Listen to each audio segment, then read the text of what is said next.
Welcome to Inspiring Women with Laurie McGraw. I am your host, Laurie McGraw. I have spent the past 30 years in leadership, and over the years, I've come to learn one thing: women need women, and not just any women, but inspiring women. Tune in every week to hear from women at the pinnacle of their careers and from others who are just starting out. Episodes can be found at inspiringwomen.show or subscribe on your favorite podcast app. Thanks for listening, and I hope you will be inspired.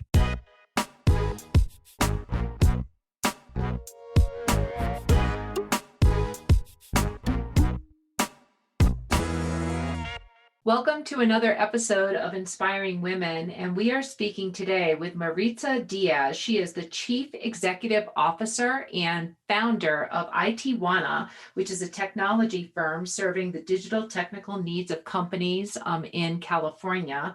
Now, Maritza comes from a long history, over 25 years of experience in IT and software engineering. She's worked at Fortune 500 companies like Thermo Fisher Scientific, where she was responsible for growing the company's digital capabilities in North America, India, and Mexico.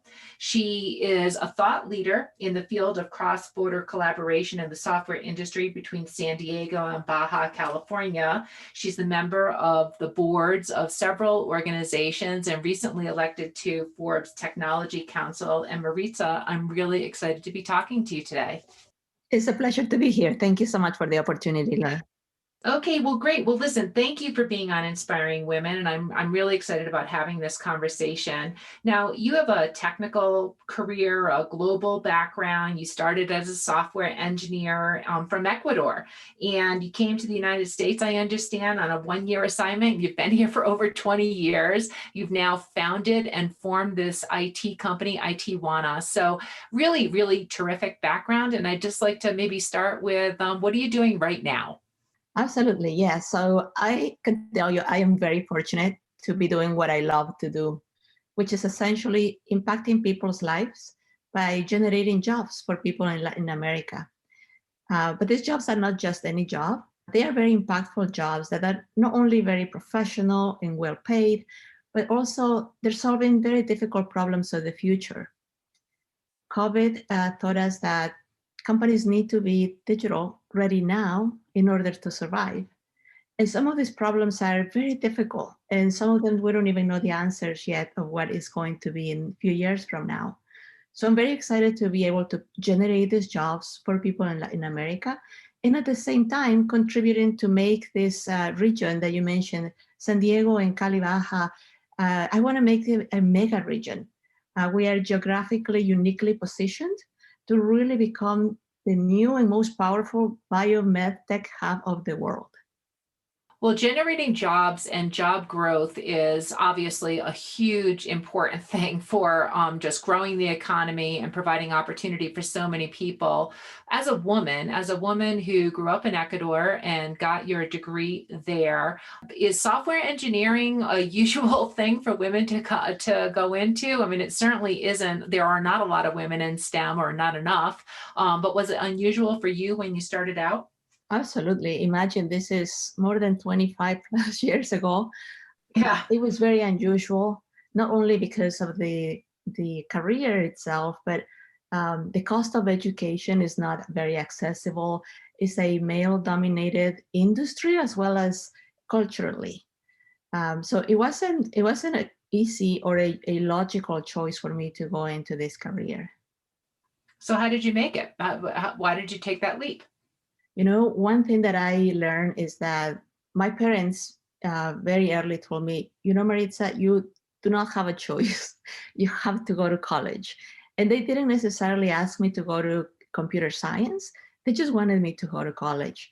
I come from a first generation that graduated from college. And for my parents, it was very important that I get my education because they knew that was the biggest gift they could ever give me. And it turned out that way.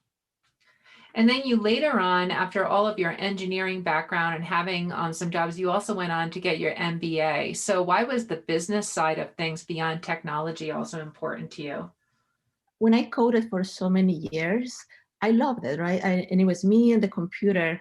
But as I did it more and more, I realized that I needed to know more about the business. I needed to know more about the why or what I was trying to solve. And by me sitting behind the computer, I wasn't going to get that. So I felt that need to go and explore and learn more about the business and really the true problems in the industries so that I can bring even better solutions. And Marisa, just in terms of being pushed by your parents to go to college, so how did technology become a thing that was so important to you? I mean, I have to imagine there were not a lot of role models for you or other women that you were sort of working with were pulling you into it. How did that become a thing of such interest and obviously success for you? It was almost I stumbled by accident into the computer science. The day that I needed to go out and pay the subscription for the college, they asked me, "So what career?" And I just chose a computer science. So I didn't really know in advance, but I knew I needed to take this class. I love math, and that was one of the careers that was kind of intriguing to me. There are no women, but back in the day, I can honestly tell you there are no women that could be a role model for me. It was just life. It just happened. I chose the right thing at the right moment. But throughout my life, I will say my mother, for sure, is being my inspiration, not because of technology, but more about hardworking and do whatever it takes to accomplish your dreams. Well, and that confidence that you have, because obviously in following your dreams, you've had some success with that. So, I don't want to put challenges out there that weren't there. But did you find being one of few women in the area of technology a challenge, or was that helpful to you to be one of few in pursuing your career? I won't lie, it was a challenge, especially for a girl that was very shy. When I started my first year, we were only two women in class. And in fact, when I graduated, I was the only one. So it is not easy to be in this environment with all of these male friends and you're the only one. But, I never think about that as something that's pulling you back. I try not to think about it. I try not to think I'm a woman. I'm trying to just think that I am a student. I'm a professional, just like everybody else in this group, and I just need to do my best. Well, and then you've taken it to next level so that when you were at Thermo Fisher, you were leading a team and you were doing business development across different countries for technology jobs before you then started ITJuana. So how did you make that leap, and where did you get the courage or the idea from to start your own company? Thermo Fisher was a fantastic company, gave me an awesome opportunity to really explore what it is to scale software engineering at a level that we grew from 2 to 1,000 in just 4 years. And Wow. it was global, right? We did it in the US, in India, and the last one was Mexico. Through that experience, I learned a ton about what it really is to build teams that scale and that are high performing. Now, the inspiration for quote unquote leaving and pursuing my dreams when the company asked me to open a center of software in Mexico. And the unlogical choice was Tijuana. Before 2014, I have never been to Tijuana, but I only heard the perception. And by far, it was not a tech hub perception. So we took this trip. It was a day trip. The company is 40 minutes from the border. And so it was very unique to be able to be in two countries in the same day and come back for dinner. We ran an experiment about hiring 30 engineers there, and it went great. And I love that. I love that because I found a new passion of generating these jobs for people who really need it, but also very high quality talent. And I figured this is an awesome opportunity. More companies like Thermo Fisher should be doing this, but they didn't. In 5 years that I did this for Thermo Fisher, companies will come and visit us and ask lots of questions and seem very intrigued, but they actually never did it. And that's the gap I wanted to fill. I wanted to really bring thousands of companies to leverage the same talent and the same opportunity that Thermo Fisher did. At the same time, it's a big leap to do it from the, I'll just say the luxury of a big brand like a Fortune 500 company to go to striking out on your own. So did that take a lot of courage? Was it a natural progression for you? I mean, how did you gain that courage to take that big leap?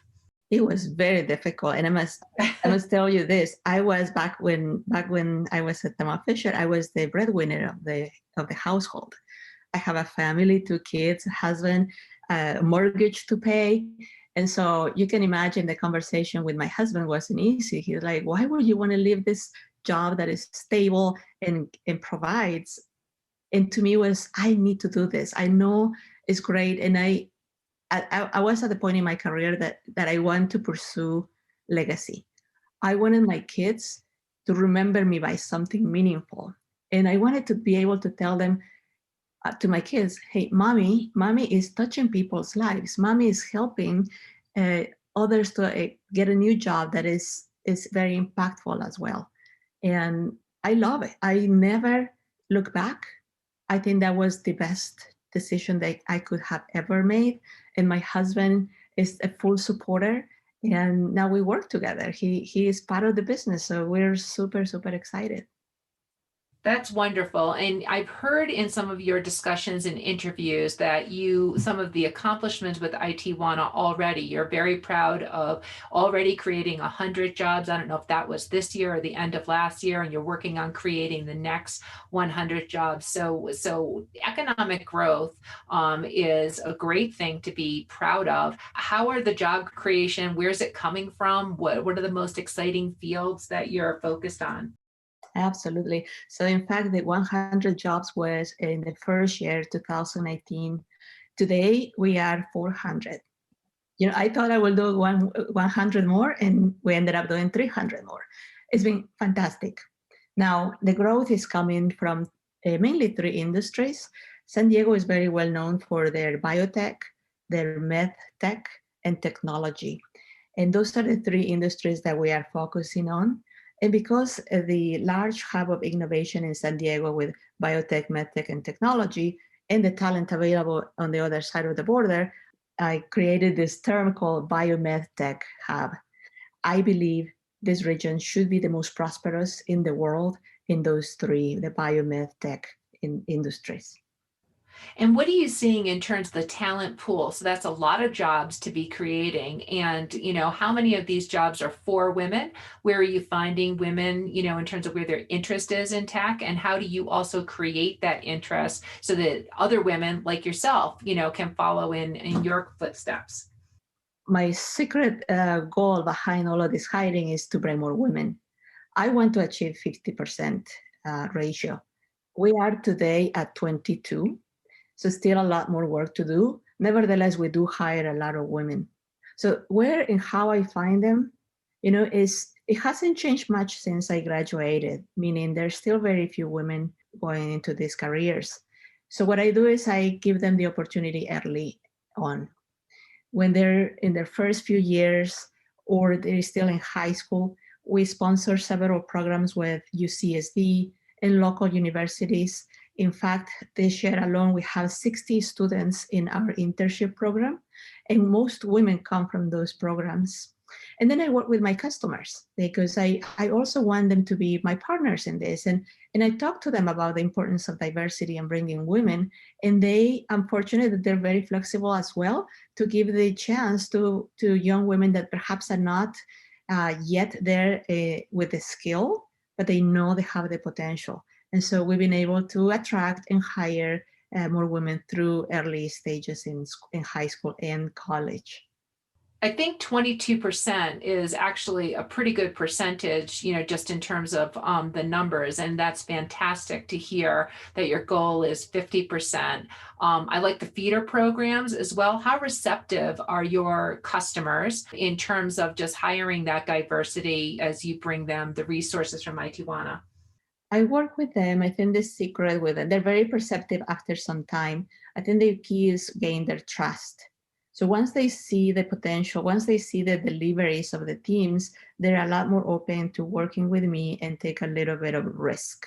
So once, let's say we have released 1 or 2 iterations of their product, they see how it works, they're trusting us, then they are open to bring in early talent, young talent, and they never disappointed. Of the 60 students, my expectation is that we will extend full-time offers to all of them. And so far, we are in a really good track to accomplish that. Fantastic. Fantastic.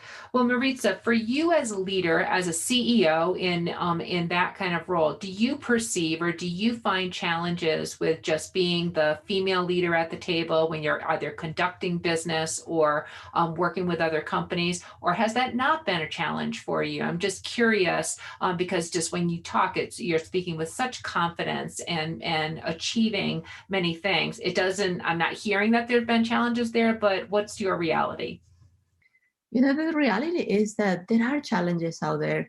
And it varies depending on the country, depending on the industry, depending on the groups. However, I chose to ignore that. I know it's there because I see it, I feel it, but I chose to ignore it. Again, I don't want to be seen as a women CEO. I want to be seen as the CEO, as the expert in building software centers of excellence. And by showing what I'm capable of doing, showing results, nobody can take that away from me. And I think that's where my confidence comes from, and my ability to kind of block those bad energies, if you will. And I just don't think about it, don't see it. I choose to ignore it. Well, that's an amazing skill in and of itself to be able to do that. And also, I think, fantastic advice for people who are listening here. It also seems, Maritza, that you're always striving for something next and something more. You serve on boards. You were just recently named to the Forbes Technology Council. Where's that passion for learning and doing more when it already seems like you're pretty busy? Where's that coming from? It's always, for me, it's about my family and inspiring my girls. I want them to be very proud of mommy. And the more I can do, the more I can bring my expertise, my experience, and get involved in the networks and in the society, the better. As a computer science engineer, one thing that we learn in this career is that we have to be open to learn very often. Technology changes every few months. And so people who don't have that learning agility in this career won't make it. And I do have that. I do love learn. I believe we learn something new every day. And yeah, it has always been part of who I am. Well, I bet it's something that your girls are probably very proud of. Maritza, this has been a very interesting conversation. I really appreciate you having it here on Inspiring Women. As we close out today, what are your words of advice for others who might also aspire to achieve CEO levels or build their own companies? What advice would you give other women who are listening? I would say to them, focus on doing a fantastic job, show results. And once you do that, you will gain trust. You will be able to influence others. And don't ever let perceptions take you back. Filter that out. That's noise that is not helpful. So just think of you as a professional that can achieve, that can deliver, and that can be trusted. If you do that, there's nothing really that's going to get on your way. I think that those are great words of wisdom, and they certainly sound like ones that you are living by. This has been an Inspiring Women conversation with Maritza Diaz. And Maritza, thank you so much. Thank you for this opportunity. Thank you, Laurie. This has been an episode of Inspiring Women with Laurie McGraw. Please subscribe, rate, and review. We are produced by Kate Cruz at Executive Podcast Solutions. More episodes can be found on inspiringwomen.show. I am Laurie McGraw, and thank you for listening.